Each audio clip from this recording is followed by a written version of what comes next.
Nakadetine ngayon ang kilalang political vlogger at Duterte supporter na si Jun Abines matapos magsagawa ng motorcade caravan sa Cebu.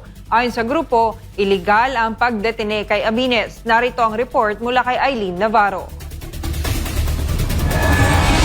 Nakaranas ng harassment ng mga Duterte supporters dito sa Cebu na nag-motorcade caravan mula sa nakadeploy ng mga riot police. Nagkaroon ng pag-aresto na hindi namin inaasahan. We were stopped 3 times. We were not allowed to make a public assembly. And tapos eventually, nung patapos na kami, pauwi na, dumating yung mga police, madami sila. They arrested several people and they confiscated yung mga motorcycles. Naniniwala ang mga Duterte supporters na harassment ang ginawa ng kapulisan sa kanila dahil maayos at matiwasay naman daw ang motorcade caravan na isinagawa nila araw ng Huwebes, Enero 29 taong kasalukuyan. Ang among gibuhat is peaceful motorcade, no, supposedly, but sa Plaza Independencia pa lang aside, giharangan nami na we follow traffic rules. Pero ginadaan pa mig mga shields sa mga pulis, wala mig riot police. But the bad thing nga wala gid nako madawat is ang pag-arrest sa akong mga riders, no.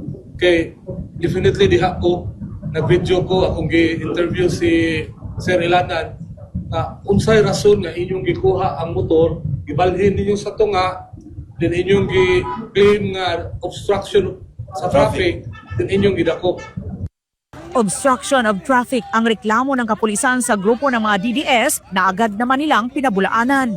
Anila, natapos na ang motorkada at nasa isang kainan na ang grupo upang mananghalian nang biglang sumugod ang kapulisan at inimbitahan si Jun Abines na sumama sa presento at hanggang ngayon hindi pa ito pinakawalan. Sasampahan daw ng kaso si Abines.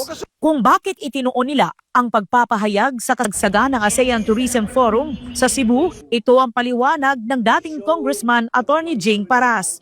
It is also the right time maybe to show what's going on with our country to foreigners, because we want them to know that we are so proud that we are a democratic country, but things are not well.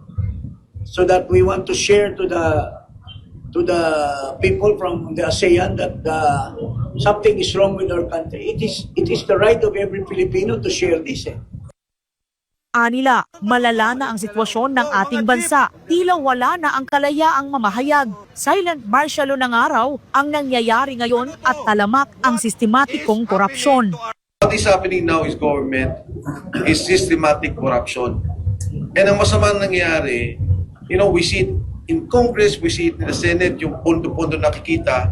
On top of that, and managing that, is the President himself. If we were given a chance to, yung na-present namin to sa impeachment case, we would have proven that. We would have proven that in all steps, nung nangyari sa ating bansa ng corruption, the President is involved. Sa kabila ng matinding pangharas ng administrasyon sa bawat magpahayag ng protesta sa gobyerno, umaasa pa rin ang mga Duterte supporters na balang araw didinggin ng langit ang kanilang mga hinaing. Mula dito sa Cebu, para sa Diyos at sa Pilipinas nating mahal, Eileen Navarro, SMNI News.